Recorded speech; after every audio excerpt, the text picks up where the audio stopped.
Hello, good morning, good afternoon. This is Tim with Right Rudder Marketing. You are listening to the Aviation Business Podcast. This is brought to you by Right Rudder Marketing. We are a marketing agency that helps flight schools all across the country grow and scale their business. If you are interested in working with us or hopping on this podcast, if you are a leader or expert in the aviation industry, give us a call at 314-804-1200. Also email us at info@rightruddermarketing.com. Today we have a very special guest. I like to always leave the introductions to our guests to do themselves. But just as a quick introduction, I met Ned just a few months ago when me and my team actually went to Ohio to go to the National Association of Flight Instructors Summit, which is, I think, that was a couple months ago. And I met Ned. I think we might have talked maybe on the phone prior to that, but meeting him in person.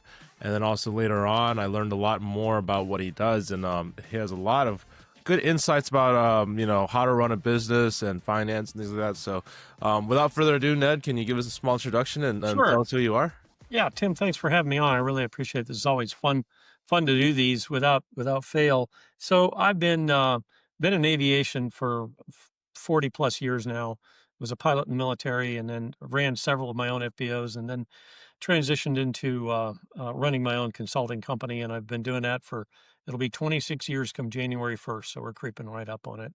We do general business consulting, strategic planning, market reviews, not from the marketing perspective, but just what fits and where are you and why are you there and so on and so forth. And so I like to blend the two together. So one of our hallmark or flagship training programs is a single day, sometimes double day if it's for a larger group, but a 1 day business simulation of corporate finance. And I've kind of geeked out on corporate finance for years since I started running an FBO, and I didn't know the difference between a P&L and a balance sheet. And I do now, let me tell you. So, and then I also own and operate a Cirrus training center here in Akron as well. So many things going on at once. So you have this consulting background, you've run FBOs in the past, and you've also are a flight school owner. Yep. I guess we'll pick through the layers. Sure. A lot of them, there's a lot of out there. So you first started and then you were in the military. And then I guess that after you retired out, you started working with FBOs. Is that correct? Yeah. I spent 10 years as a UH-1 QE pilot in the Army, and came out and went into a reserve unit because that's, I didn't want to give up the flying piece. But then always had an entrepreneurial spirit. So without knowing much, I opened an FBO and learned a lot of things the uphill way, fuel farm management to, how to charge for hangar space, and then a flight school and all this. The training part was easy because I was an instructor in the Army, but everything else was like kind of new to me. So yeah, I got my feet wet, baptism by fire, you might say, and then sold those. I got recruited actually by a manufacturing company to come be the division manager of their aviation, which included their corporate flight department and their FBO that they ran as a part of where they kept their corporate airplane at the local airport. And so I just really then immersed into business because it was a very forward-thinking company, and really learned that side of it with them because they were just amazing teachers. Well, let's start with the FBO. So you started FBO. We actually have a few customers that are with us right now that I guess it kind of came as a big package. So they have a flight school, but they also it comes with the FBO as well. And we have about 2 of those out of the 30 that we work with. Uh-huh. And it's always a challenge to balance the businesses because sometimes we look at what generates more revenue, and a lot of times it's actually the flight school before it's the FBO.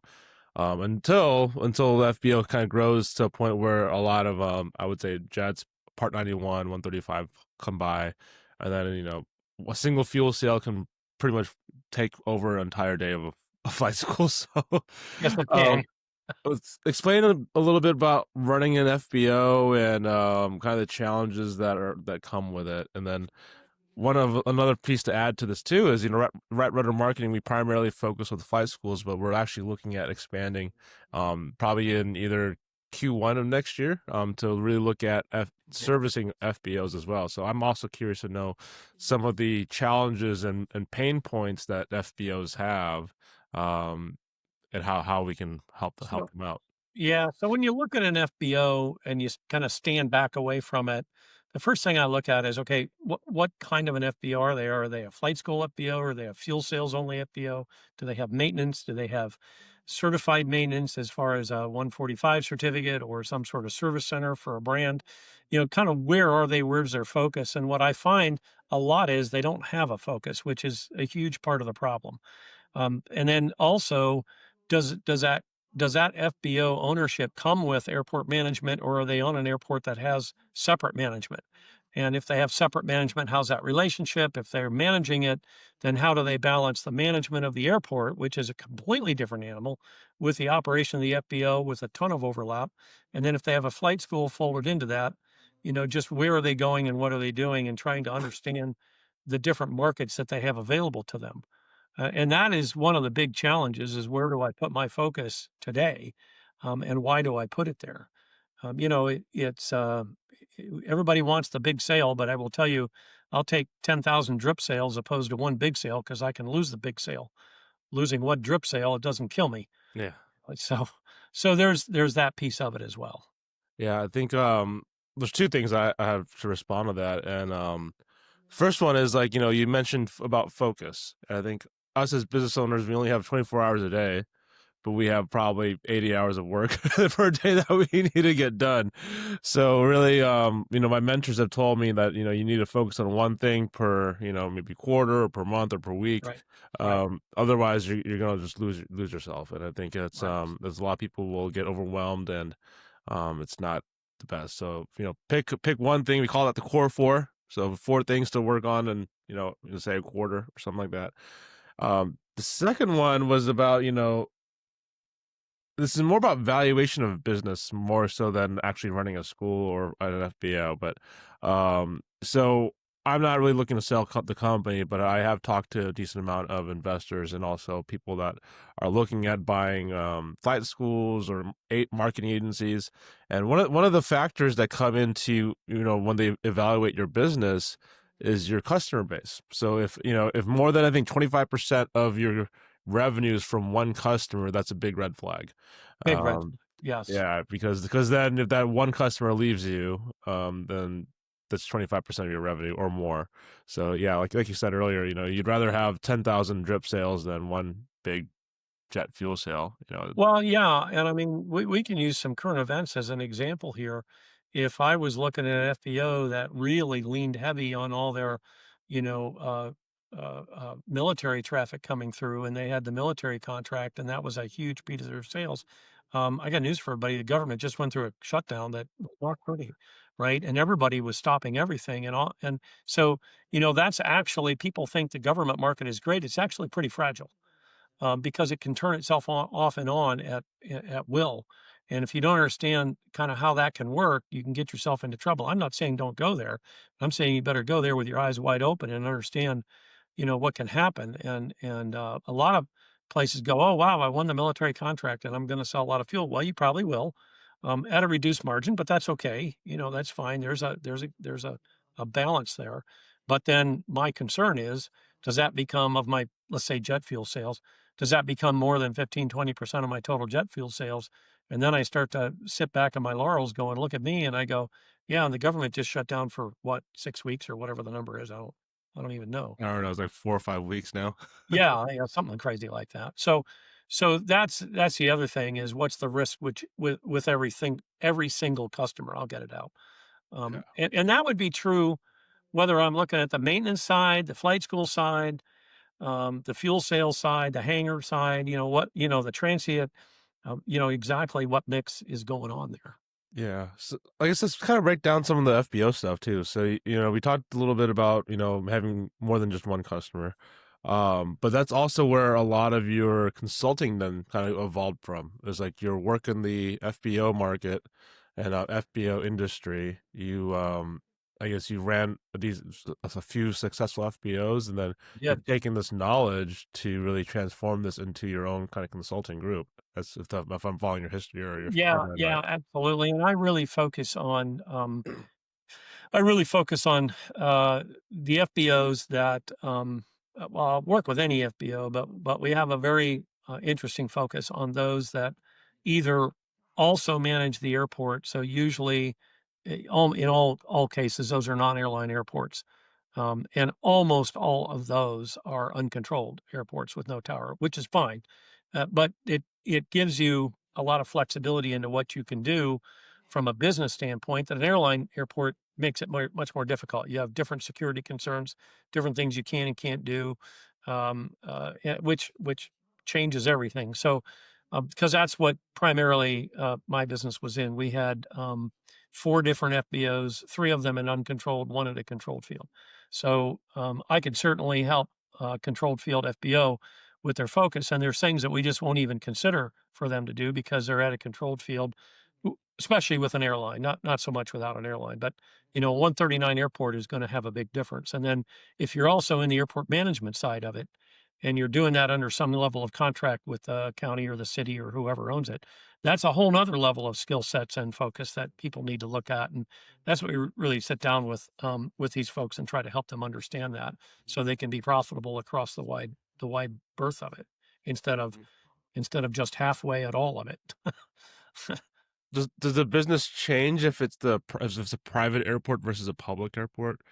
Well, it does. Yeah. I mean, a private airport probably in almost all cases, and in fact, I will tell you across the board, doesn't really have access to federal funding for capital upgrades. Mhm. So that changes things absolutely, across the board. That just changes everything. If they're a public airport and public use, well, then we have a whole different way to focus because we've got to say, okay, how am I going to get the FAA and my state usually, and depending upon where they are, and maybe the local the sponsorship. So in the state of Ohio, it would be the federal government, FAA. It would Mhm. be the state of Ohio because they'll do matching grants as well. If you get the federal grant, they'll come in for so much, and then the sponsor, be it county or city. And how do I get them all to pony up the money? Well, they each have different criteria that they're looking at, whether they're willing to pony up their money, Yeah. and you have to understand what it is they want.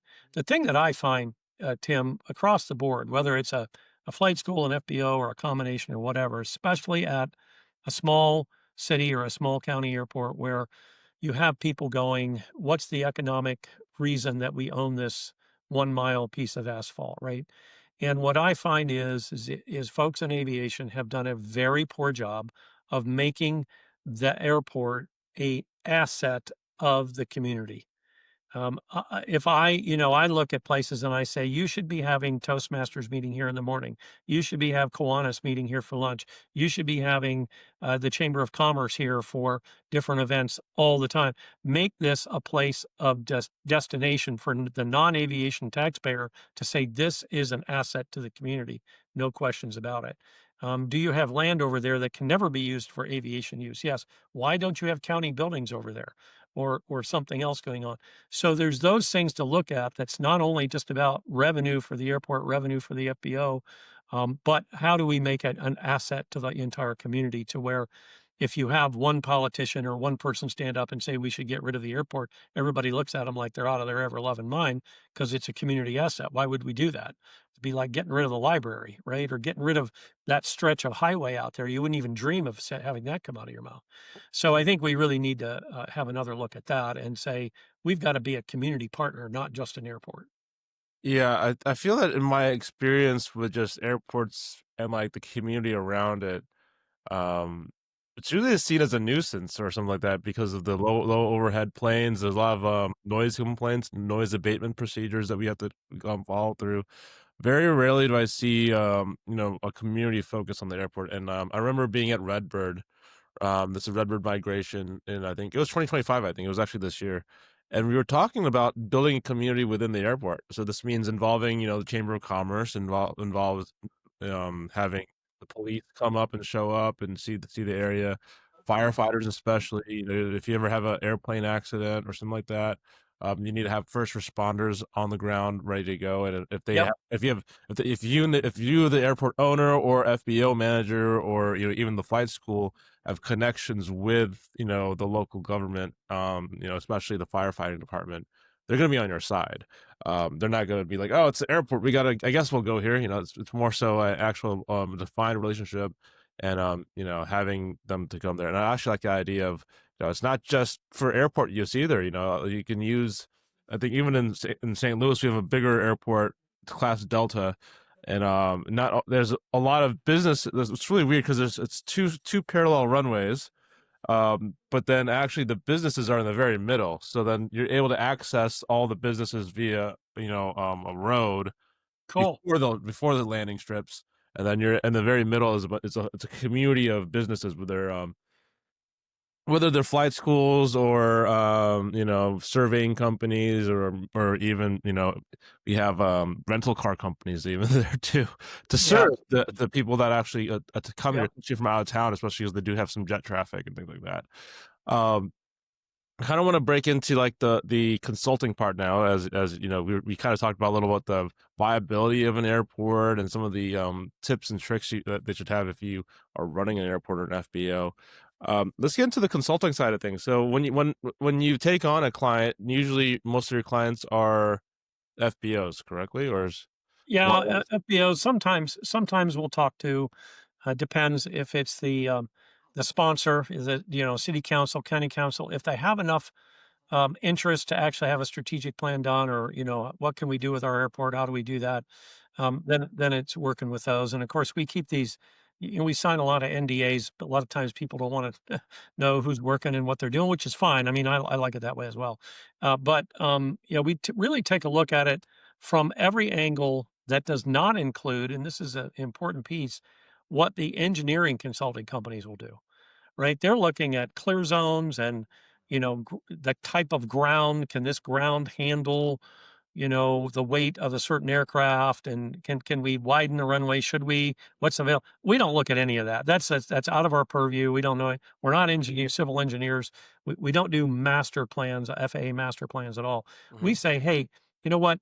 If you want this airport to be thriving, this is what will work at this airport, and this will not work at that airport. So I had a casual call. We never ended up with them as a client, but a call from a councilman. They called and said, "Hey, I want to talk to you about our airport." And he goes, "I'm really pushing, trying to get somebody to build a restaurant out there." And I said, "Okay, fine." So, we're on the phone and I look up the airport. Well, the airport isn't on a main road. It's not close to anybody anywhere. And I go, "Who in the hell is going to drive up there to eat?" He goes, It's "Well, just airplanes will pilots. fly in." I go, "Yeah, you'll get a ton of airplanes to fly in. No question about it. The problem is when the weather shuts down, the restaurant shuts down. And there's not going to be enough airport traffic to sustain the restaurant. So this, while I think a restaurant on an airport is fantastic, it also has to be able to be supported at least 80%, 70% by walk-in traffic, not fly-in traffic. Mhm. And now you've really got something, you've got something where you can really have this different market segment. So I said, you've got other things going on there. My gosh, you've got free land around it. You can have, club fly-ins. You can do all sorts of other things that will, bring it to life and make it a part of the community. But I would, are you getting turned down by restaurants? They go, yeah, they don't understand the market. I go, well, they're smart. A, they don't understand it, so they're saying no. And B, they don't see the walk-in traffic because there's no main road. There's other airports that are right on a main thoroughfare. I don't know why they don't have an airport. I'd have one there in 5 seconds, right? That makes perfect sense to me because now my non-aviation public is sitting there eating their pancakes or their steak, whatever, and they're watching airplanes and they're going, "This is pretty cool," right? And they're going to start to have some level of interest or appreciation even. My fly-in traffic is coming in going, "Great, I've got somewhere to fly and get something to eat and buy some gas, I might add, while I'm there," and so on and so forth. So it's got to be a blend. Yeah. These things can't run in isolation, Tim. They just can't. I do have a lot of memories of flying into a podunk airport with a restaurant attached, and Yes. like one of them was I think Mount Vernon, Missouri. So not that big of a city, very small airport. And then another one is actually in Chicago, but it's like not in like the main city Chicago. It's somewhere I think Schaumburg or something like Yeah, that. probably. They have a restaurant on the field, and what threw me off was actually the main tenants of the restaurant were not pilots. Correct. There Correct. were local people getting their fried 100%. chicken or eating their Yeah. pancakes, and I was like, Oh, "Oh, listen, we've uh, got one south of Akron Canton here called Carroll County, very well known. They're really well known for their pie. And I'll tell you, on a good weekend, if the weather's good, good luck finding a place to park your airplane. But I would also tell you their drive up and walk up traffic from the community is absolutely off the charts. Yeah. And finding a place to sit is, and that restaurant is going to thrive because of that. And they've been very smart. They're a little tiny county airport. They're not going to have any other kind of transient traffic. So this has become a huge piece of their transient traffic. They sell fuel pretty cheap on a self-serve, and they sell a ton of fuel. So they have figured out how to make it work. They're a great example of that right blend. But, if you don't have the land mass for the cars parking, Yeah. then you can't have, or even the ease of getting there. People aren't going to drive, clear out in the middle of the countryside for 30 minutes to have eggs in the morning. They're just not going to do it. There is a restaurant in St. Louis. I don't know because I'm in St. Louis, but there's a smaller airport in Alton, Illinois, which is Uh-huh. for most St. Louisans, that's a 45-minute, 50-minute drive, so it's not really easy to get there. Right. And that airport's mainly it has really big runways, so a lot of it's actually for jet traffic because there's a lot of jet maintenance that occurs there. But there's a small podunk little restaurant there, and I feel bad for them because I don't think they're not getting any foot traffic for sure.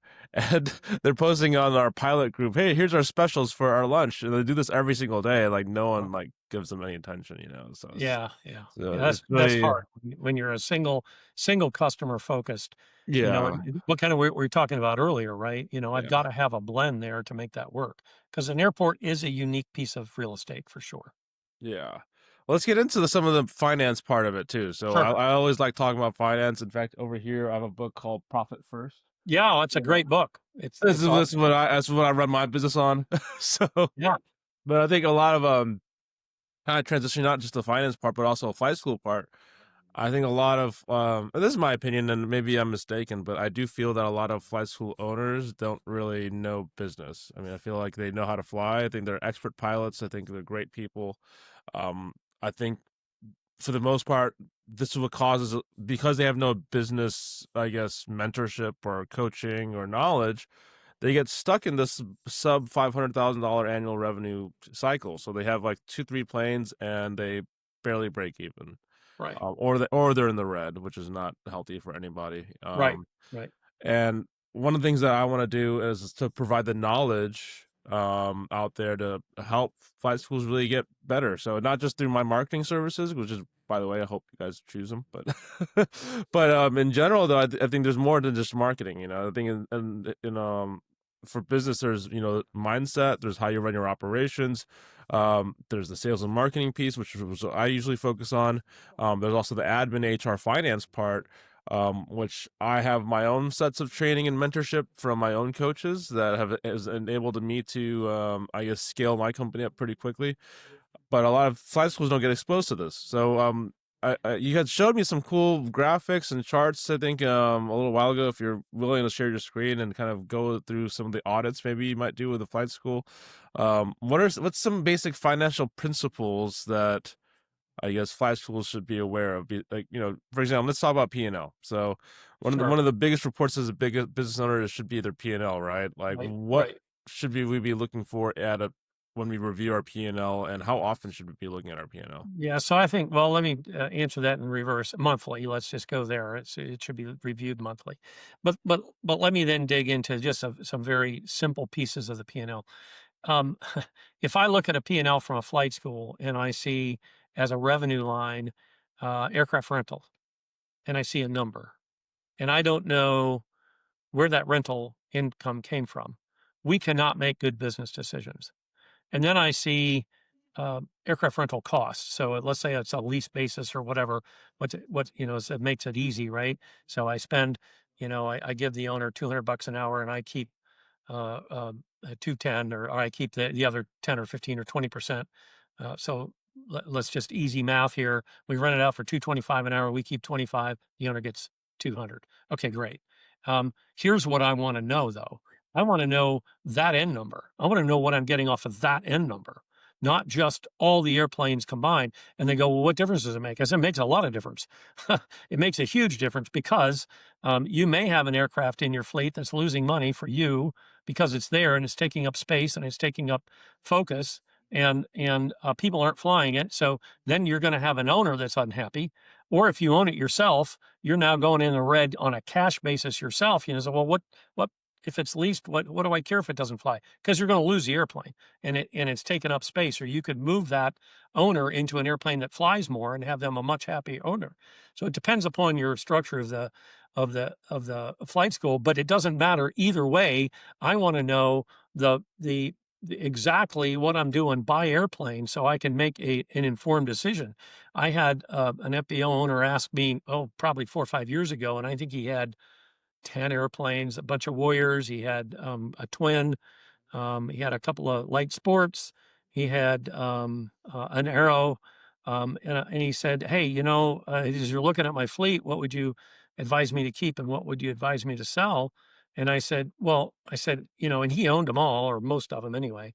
I said, well, I can tell you right out of the gate, I'd get rid of that Arrow without doing any research on your P&L at all. And he said, why would I do that? And I said, because you don't need it anymore for a commercial rating. You've got 7 other airplanes here that are TAA airplanes.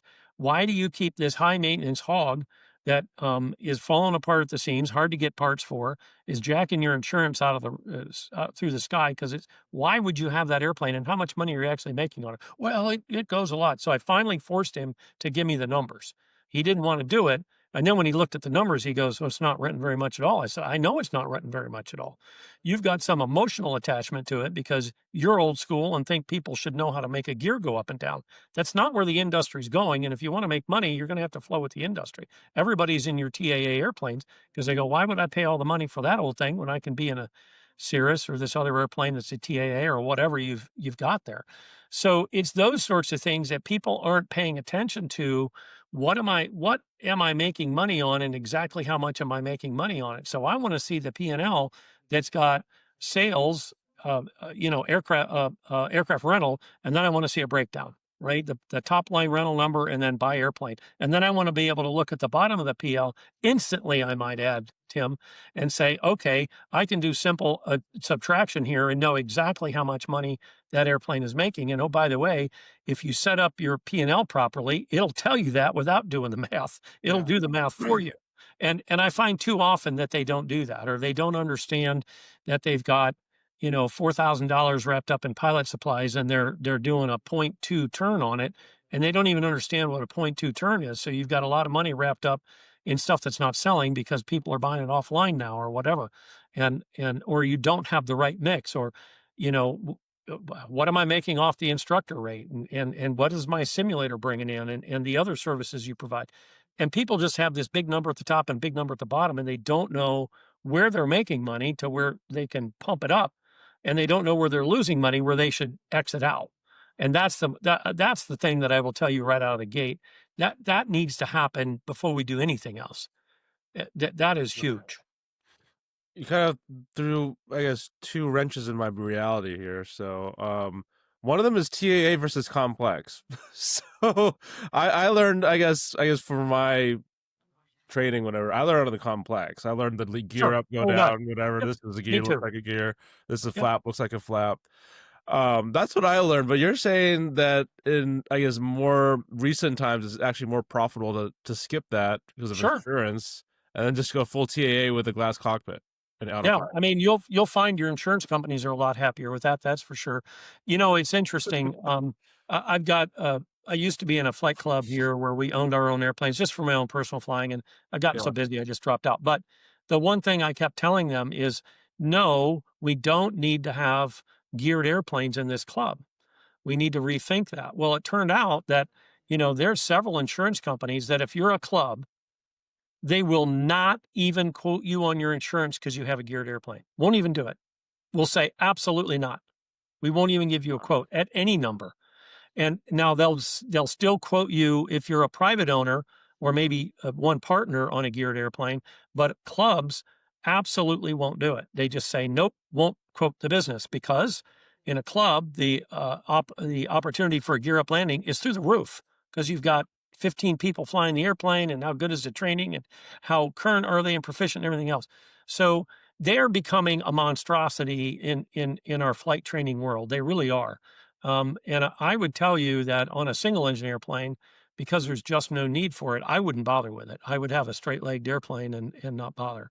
If I was, really thinking about it. I mean, I have a Cirrus flight training school, but all we have is Cirrus. They're all fixed gear airplanes, so it's not a decision I need to make because I won't mix the fleet. Yeah. But I wouldn't if I was going to mix the fleet. I can promise you, the last thing I would look at would be a geared airplane. Why? Well, for what reason? Well, the airlines, well, okay, fine. You know what? They're not hiring anybody because they don't have complex time. They're that's not they're not looking at that anymore. They stopped looking at that a long time ago, and it's just not. It's old school thinking, and it's getting more costly every single day.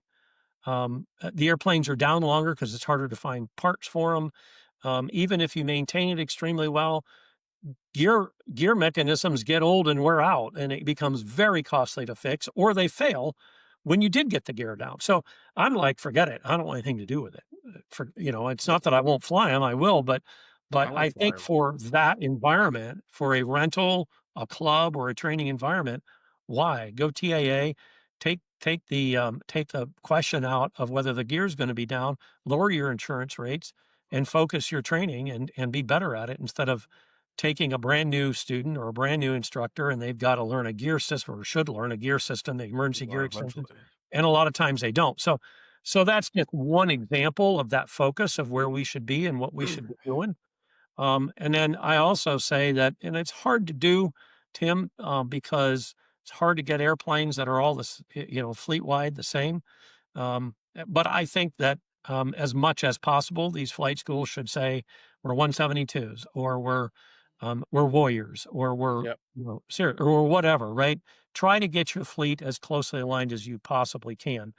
The bigger guys can do it, the blue lines, and they buy all diamonds or they have all this. But your average FBO that's a 10 airplane and under operation, they've got a hodgepodge of airplanes because they found this one and a guy walked up with this one for a lease back, and so they have everything under the sun sitting out there, I think it's very difficult to really focus. And I think the other part of that is from an operational standpoint, it's a lot easier for me to have Tim walk in for his lesson, and I didn't have to change his lesson because he was a 172 student, and all the 172s are broke down, and putting him in a Warrior for the day doesn't make sense, so I had to cancel him. Where at least if the avionics package isn't identical, they're all Warriors or they're all 172s, Tim doesn't lose his lesson, and he doesn't lose the momentum, and we don't lose the revenue. I think that's another big push for that as well. I've heard that multiple times actually, and whenever I see flight schools with a mix of planes, I'm always a little I never get into operations, so I don't really get too concerned, but it does raise some flags in my head because I have heard that the more efficient schools have just one fleet of or one make and model. So you're either a Cessna 172 school or you're PA-28 school, and the ones that mix them up together. Let's say I have Technums here and I have 172s here, Pipers here. It's a maintenance nightmare because they can't stay consistent. And then you bring another one, you bring another point to this too, as the students, if they've only been training, say on the Technums, then how there has to be some transition training from the Technums to go to the Pipers, or transition training from the Pipers to the Cessnas. So, We our Cirrus Flight Training Center is 2 aircraft right now. We're adding another one here next month. Um, but they're both G6 aircraft, a 20 and a 22. And we set the expectations with our students at the sit down. We'll primarily fly you in the 20, and here's the price. And however, the avionics are identical. The rest of the aircraft is identical. So on the occasion that the 20 is out of service, you're not going to lose a lesson time because we're going to put you in the 22, which in every other way, with the exception of horsepower and weight, is identical. Now, it's yeah, going to cost you a little bit more for that lesson, but we're motoring down the road. And oh, by the way, we don't have a generic simulator. We have a G6 Cirrus simulator. So when we slide you into that, nothing changes, yeah, right? And we're about to change the entire fleet to G7s, and it'll be the same thing. I'm getting a new simulator. Both the 20 is going away, the 22 is going away. They're both going over to G7s. The additional aircraft coming in is a G7. It'll be all the same. So moving people becomes just super simple. It's just not a big deal. We've got a private pilot who's taken 2 lessons in the 22. a lot more horsepower. So the instructor has to help get it off the ground and some of those things. But the rest of the lesson is the same, right? They don't lose anything. They don't lose the momentum. And they learn a little bit about a more horsepower engine and so on and so forth, which has got value to them. And she got out of the airplane. She goes, well, I got to be honest with you. I thought I was going to buy an SR20. When I get my license, I think I'm buying a 22. Okay, then, right? So there's that. So I think that, we focus too. And the other thing on this, Tim, that I think is important is way too often, everybody is trying to run their flight school in a budget mindset. How cheap can I make it for my customers? Which on one end is very admirable. I get it, right? On the other end, it's very short-sighted. I don't think it's good for the flight school for sure. And I can tell you it's not good for the student long-term because the flight school runs on a shoestring. Airplanes are constantly broke down. They have trouble paying the bills. Their training starts and stops and starts and stops. And finally they get, screw it, I'm going to go get a boat. This is easier. So we actually trying to save somebody $10 or $20 an hour. And if you think about it, I've actually had this conversation with an FBO the other day. They said, "Oh my God, we've got to sell this airplane because the owner wants $10 an hour more out of it than the other Cherokee 180, and nobody will fly that one. They're flying this one for $10 an hour cheaper." And I said, "This is an easy fix. The cheaper one should be $10 more. Period." Now you've wiped out that conversation, and let's just assume for one moment that the student flies the airplane that's $10 more for their entire training. That's a grand total of about $500 if you figure 50 hours to get their rating. Really, that we're upending our entire business over $500. They don't see it that way because I was in the student's shoes at one point in time, and I was just going for the bottom of the barrel. I wanted my Sure. 5 years ago, but like I would rather fly at the time, a plane that flew for $120 an hour than versus one that has $135 an hour. I get it. I completely get it. But I will also tell you, this is it can turn into a race to the bottom for all of us. It is a race to the bottom, and here's the thing too. So when I'm not a professional or expert pilot by any means. I'm very still freshly minted. I remember us flying one of the cheaper ones. I think $110, $120 an hour. I was like, this is a great deal. So I was flying this little beat up, clapped out Piper or whatever, a Piper 140 or something. And I was with my friend and I said, hey, let's do some maneuvers. Let's do some stalls, because this is like discovery flight. It's his first time flying with me. And then we do a stall, and then I pull the power out, and then when I try to put the power back in, the engine kind of sputters, and I'm like, I've never had that before in my life. It scared the bejesus out of me. And I said, you know what? I don't think it's worth $10 an hour for my safety. It's just to go for a cheaper plane. 100%. It's not worth it. And when you put a perspective in there too, like $10 an hour, let's say for average of 50 hours to get your private or whatever. That's $500. Like, it really, in the grand scheme of things, I think when you're starting out, that's a lot of money. But like, I've looked at it. I've probably spent over 6 figures in just flying around as a pilot. Sure. So it's like, the old joke is the cheapest thing in the airplane is the pilot. Is not without. I've seen guys fly literally almost 40 minutes out of their way to buy gas 10 cents a gallon cheaper, and it's like, do some simple math, dude. I mean, really, come on. And then they'll say, well, I wanted the flight time anyway. Well, then don't. Okay, fine.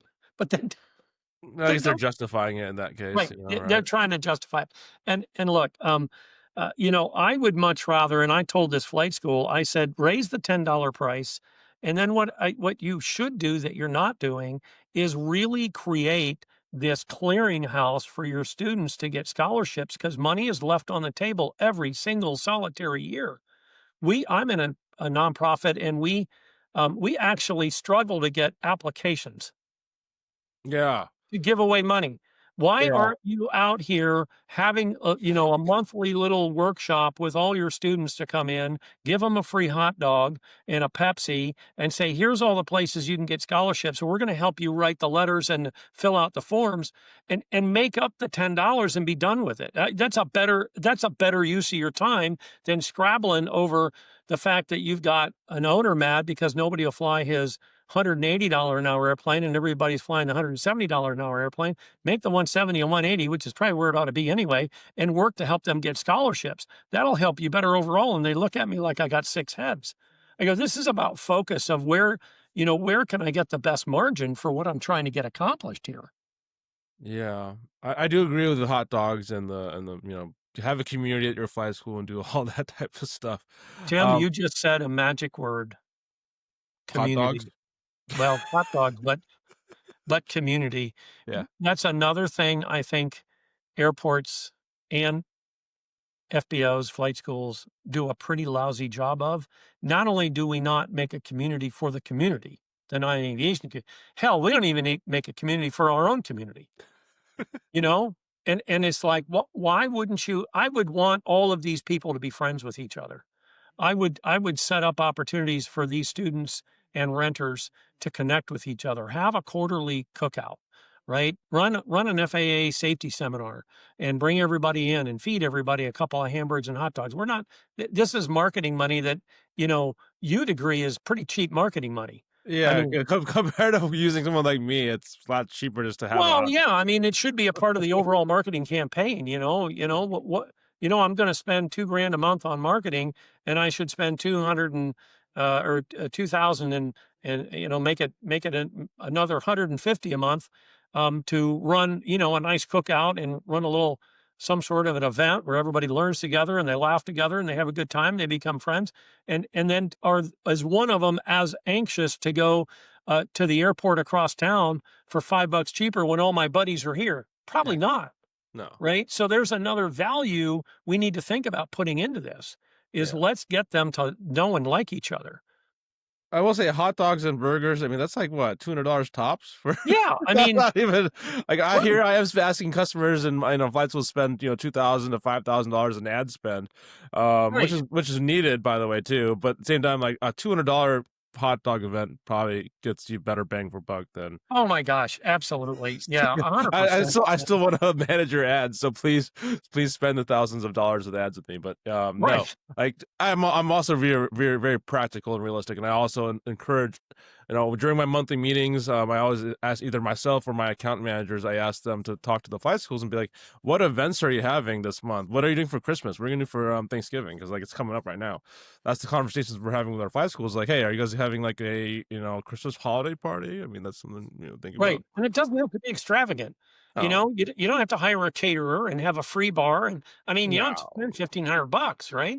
You No, do it for just fun. potluck and then just have some food and call it Sure. a day. Yeah, I mean, you can get it all over the board. You can do all kinds of things. So Yeah. so absolutely. Another thing, I said there's two things earlier that you kind of threw a wrench in my reality. So the first one Sure. was, I believe, the TAA versus the complex, because I grew up in the complex world where I had Right. to learn how to do gear. Um, I have I've flown some TAA airplanes, but I'm not really that good at it, like autopilot and all that stuff. Anyway, the next one you mentioned is having like supplies, like a pilot shop, and you mentioned that that's actually a money sink. So that's kind of new to me. So I see most flight schools have in some form or another inventory that they need to declare on their taxes. They have inventory of, let's say, the far aim. They have Sure. inventory of, let's say, headsets and all that type of stuff. And I think your recommendation was to not even host or hold these assets and instead Yeah. encourage them to go online So and buy it themselves. not across the board necessarily. I think a lot of it comes down to, do you have the space for it? Some FBOs don't have the space for it and they try to shoehorn it in. Well, if I don't have the space for it, I got to look at it completely different, right? I will tell you the other way to go is, certainly, a lot of the providers out there have private pilot starter kits that have all the books and Hmm. so on and so forth, and they're actually not expensive at all. So I would say, look, out of convenience for my especially my new students, I would certainly have, I don't know, depending upon, you know, uh, 4 or 5 on hand at all times. You're not wrapping up that much money, so when they're there, I can hand it to them, and sure, I'll make 20% margin on it. It's not really about the margin at that point. It's about capturing the client, right, and making up for some of the minor carrying costs of the equipment. But I'll tell you, I talked to a guy, he says, Ned, he goes, I really want to do this, but he says, I'm going to have $9,000 in display cases that I have to go buy and I got to do this. And I said, dude, why are you going that route? What else can we do with that space that provides more value Yeah. and not just on a sale piece, right? It used to be, when we were before the days of Amazon, right? And the only place I could get a VFR sectional Yeah. was calling Sporties on the phone or going to my local FBO. And while I was there, I got a new far aim. I got this. I needed a headset. Well, those days are gone, Tim. They're gone. The market is brutally competitive. It's just brutal. Yeah. And frankly, the headset companies wisely on their end, I think, have really controlled the sale market on that. So I can't get a deal on a Bose or a David Clark headset any different anywhere else than anywhere else, right? It's all the same. So All now the it's same. This is it's weird. now it's a matter of, I don't know what the margin would be on that if I held them, but it's like, it can't be that much, right? It's not No, like not less six. than 5%. Less than 5%. Oh, yeah. I mean, they're doing it as a courtesy if they're giving you any Yeah. wholesale break at all. And so I'm going to tie up a bunch of money and then I go through the possibility that it becomes obsolete or it gets stolen and now I have shrinkage or it gets damaged or, what do I do? Or I end up wholesaling it off and losing money just to get it out of my hair.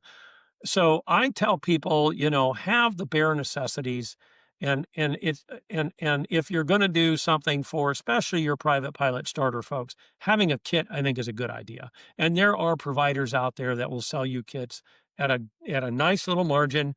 And it comes, sometimes with the ground school attached to it that they can the home study ground school. And so you sign somebody up and you can boom, put it in their hands. I think there's huge power into holding on to that customer instead of them having to go out and do it on their own. But to me, Tim, that is more of a convenience to my customer base than me making money. I'm trying to show a high level of service.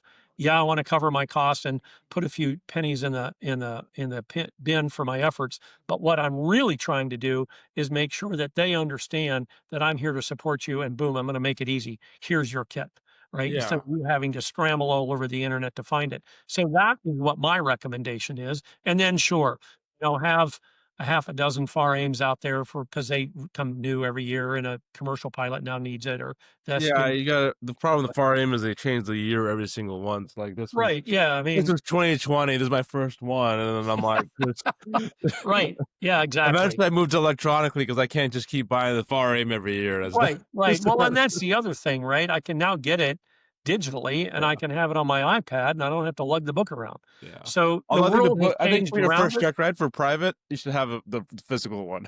Oh, yeah, It makes it absolutely. look better for the After DB. that, nobody has it anymore, and I get it, So I just think that if we're going to look at, pilot supplies, I think we need to focus on what makes the most sense to support my customers.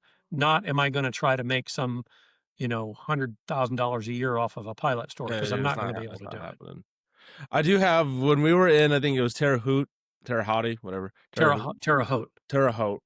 Yeah, I got me and Sam when we were traveling around, we made a small video about, hey, we're here in Terre Haute. I saw that. The comments were like, look at this guy from out of town, doesn't know how Right, to he pronounce can't our even name. pronounce This the name of our town. I get it. stupid guy at the airport. Anyway, there's a good guy we met. He's actually, I believe, a DPE, multiple certificates and ratings. But he actually has a warehouse. He calls it's Malvolti Aviation, I think it's called, or something like that. Okay. And Okay. but he's running a store called the Pilot Depot, and actually he is the wholesaler and for a lot of other companies. And then if you buy it from Amazon, more than likely it came from him. So if you bought like a Oh, Far wow. Aim or a Oh, cool. Jepson book or something like Yeah. that, Yeah. he has a bunch of these models as well. So Oh, nice. there's companies out there that will store and have they'll take the burden of the warehouse off of you, and you can Exactly. partner with many of these different warehouses to supply, or Yep. just use Amazon to supply Right. your pilots. And I think part of it, if when you onboard or enroll a new student, there should be an onboarding package. I mean, there should be like I like 100% agree. a ground school pack, maybe even swag, like some pen, like we have pens for Rudder, for Sure. example, their logo on it. Yep. Um, 100%. but for your school, do the exact same thing. Have swag bags that have your logo Have and the all. starter kit for them, hand it to them. Here you go. And it gets a little different too, based upon your market. I mean, I would, I, y- our students that come in to learn to fly a brand new Cirrus are not interested in you know, a $40 headset, believe me. So I'm not going to load up on Bose and David Clark $1,000 headsets to have on hand to hand it to them. So we go about it a little bit different Yeah. because we have just a different clientele and a different need for them. But I think you measure up or marry up what you're providing with the needs of your customers, right? And have enough there for them to hold on to it. And I totally agree with there should be an information sheet in there that says, hey, here's the link, for with our branding on it, by the way. Here's the link for ALPA. Here's how do you sign up for your wings credit. Here's how you do this. Here's how you do that. So on and so on and so on. Right. All too often we miss that piece of it. I want my branding in front of them every second. I want them married to me and not somebody else. We are running towards the end of the time here. We No did problem. there was about 5 people on live with us, but we didn't have any questions. If you have questions, make sure you put them in the chat here so we can answer them. One of the comments we did see here was from Kimberly. This is earlier in our conversation. We were talking about, one customer versus many customers. They're talking about profit margins are pretty small in government contracts. They'll squeeze you. I guess just continuing on our conversation with me and Ned, we're talking about running flight schools and stuff like that. You chose to run on the Cirrus platform, and then that obviously has different clientele. I'm kind of curious to know, because you've also run different FBOs in the past, has your margins and your take-home pay gone up when you've worked with Cirrus versus, let's say, a Cessna school or a Oh, Packard school? absolutely. Yeah. I mean, look, running a flight school today, our CFI fees are significantly higher than a legacy school, probably close to double or certainly, you know, 50 to 60% higher in the lease, which means my instructors make a heck of a lot more and I make a heck of a lot more, but we also demand a lot more out of them as well. So, as an example, to be a Cirrus flight training center, every instructor has to take a check ride with me every 6 months. Has to. It's not optional. Now, the good news is I can mix it up. I can do some in the airplane, some in the simulator. I can even backseat them with a student. I can sit in on a ground school. There's lots of different ways I get. So it's not like everybody has to spend a bunch of money, but there's time invested, right? They have to go online and take a recurrent course. It's not very long. It's probably 2 hours at the max. Maybe even a little less than that. And we just have to mix it up. So there's a lot more demands out of it, right? So we pay more and we charge more. I will also tell you that, and I think every flight school should do this. We run and schedule on a 4-hour block period. 4 hour block. 4-hour block. We tell people book 4 hours. It's 8 to noon. We're not going to fly 4 hours. We're going to do a very healthy ground school. We're going to do a very healthy pre-flight. We're going to go out and fly, and we're going to do a very healthy post-flight. And you will pay for the ground school for the entire 4 hours and the plane on an as-used basis, right? Will we deviate from that? Absolutely. We'll have, a student call up and say, oh my gosh, I've got this window open and I'd like to just go out and crank out about 4 or 5 landings with you. Absolutely. We'll say yes to that, right? 100%. But we book on 4 hours, and legacy schools can do this as well. And I literally see them fight that. And I say, you're I've never seen sending everyone say this. I've always had everyone do 2 hour blocks. That's I always know. And that's literally not enough time for quality instruction. It's it's not not. enough time for relationship building. Everybody is running around like a chicken with their head cut off, trying to squeeze everything in. And I say, I don't know why you're doing that. Set the expectation. We run a professional operation here. We're dead serious. By the way, and I think the industry mostly has gone away from this. You pay the same for the instructor, both for in-flight and ground school.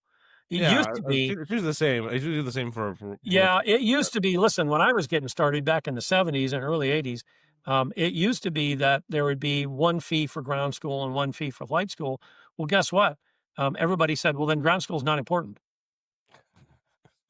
And that couldn't be farther from the truth, right?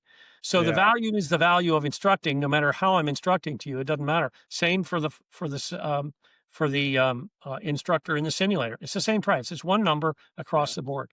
So yes, our margins are much better. We're not getting rich. Don't get me wrong, but we every month we have a nice breathing room, and we have enough of a margin in there that it feels like it's worthy of our efforts. And I think that's really important when people are, struggling to try to make payroll or pay the fuel bill or whatever. Then it becomes then it takes all the fun out of it. And Yeah, that's true for any yeah. business. Yeah. I don't care what You don't want to be the true for school your that, business, yeah, right? it's rough.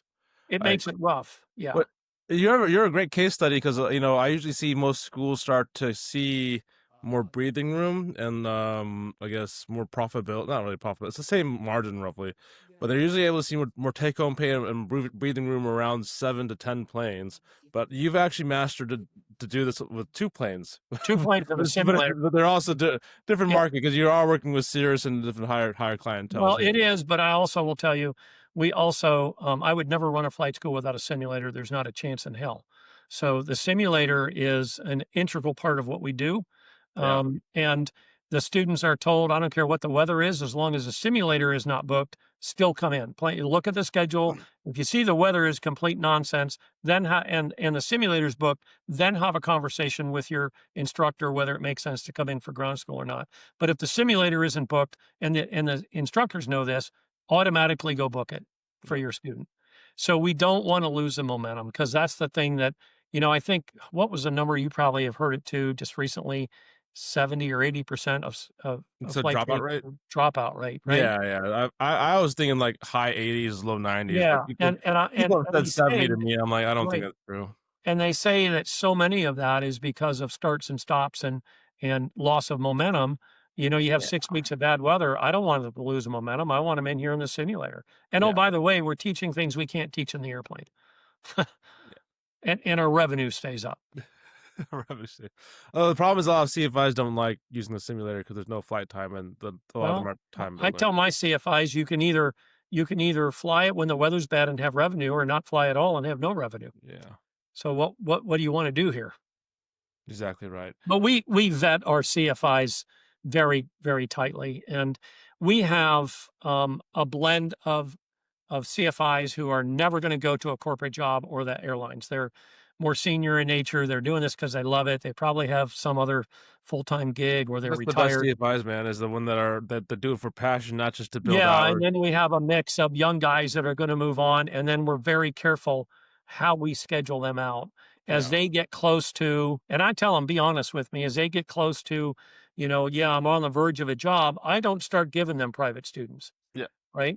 I'll give them a transition, or I'll give them a checkout, or I'll give them a night currency or something where they can pretty much get it done in a day or two. And so we don't want to leave our customers hanging. And then when I do have to do that, we just did this with a guy who has this flight student. She's just on the verge of solo, and he got a nod from the airlines. It came quick. So it took us all by a little bit of surprise. Here's what I did. And we do this every single time. I brought in the CFI that's going to take her over. He actually sat the entire lesson with her and her first CFI, both at the ground school and in the back seat, and got to know each other, got to understand the departing CFI's training style, understand her learning style a little bit, kind of how they blended, so that transition gets smooth. She's used to this new CFI. She's on board. She said, wow, Ned, she goes, I've never seen anybody do it anywhere else, but do other places do it like that? I go, no, they just tell you, here's when I switched CFIs, it was me relearning, like taking another 5 hours with another CFI just for the hell of it. And I pay that incoming CFI for that. That's out of my pocket, because I want it at that level of professionalism, because it's a lot cheaper to do that and keep her than do it the other way and lose her. Exactly right. So we didn't get too much. This was a great conversation. Unfortunately, I loved it. This is awesome.